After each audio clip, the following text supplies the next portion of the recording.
Hi, I'm Angelo. I'm working for FutureWorks teams at innovation arm of MAS Holdings. I'm Janmi. I handle clinical and regulatory work for SPRYNG.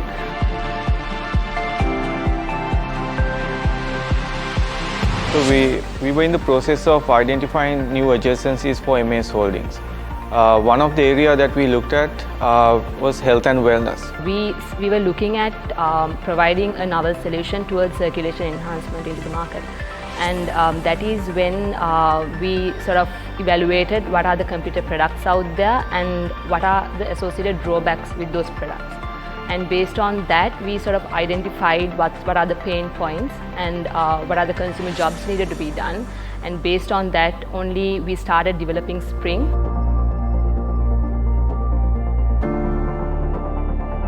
It is important that you build at least a very I would say a proof of concept, which is it will be quick and dirty, but it's important that you have at least like some sort of a prototype to understand the technology readiness level of your idea. And also it makes the process of IP easier, like even like for the corporate IP team to understand your idea rather than you just verbally explaining it. So once you get to that stage, you then understand what more effort, time and money you need to spend on your idea to make it commercially viable. So based on that, you can then decide if your idea is worth pursuing or not.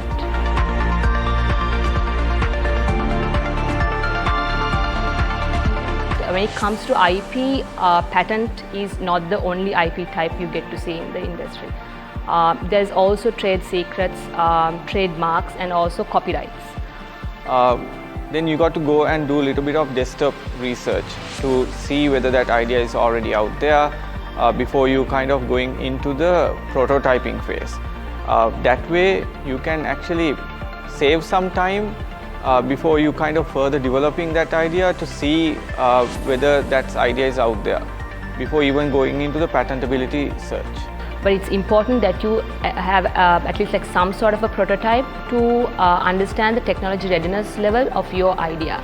And also it makes the process of IP easier, like even like for the corporate IP team to understand your idea rather than you just verbally explaining it. You need to make sure you have done all the groundwork because first impression is really important, and sometimes you might get just one chance to pitch your product to consumers. So for the SPRYNG product, we targeted the sports population, sports consumer. So it took around 2.5 years actually from the first consumer launch to all the way to the launching of the website process.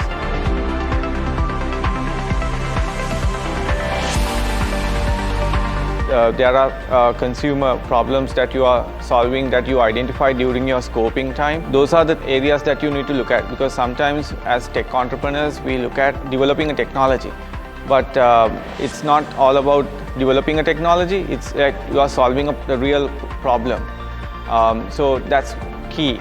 There has to be some benefits when you are developing a technology.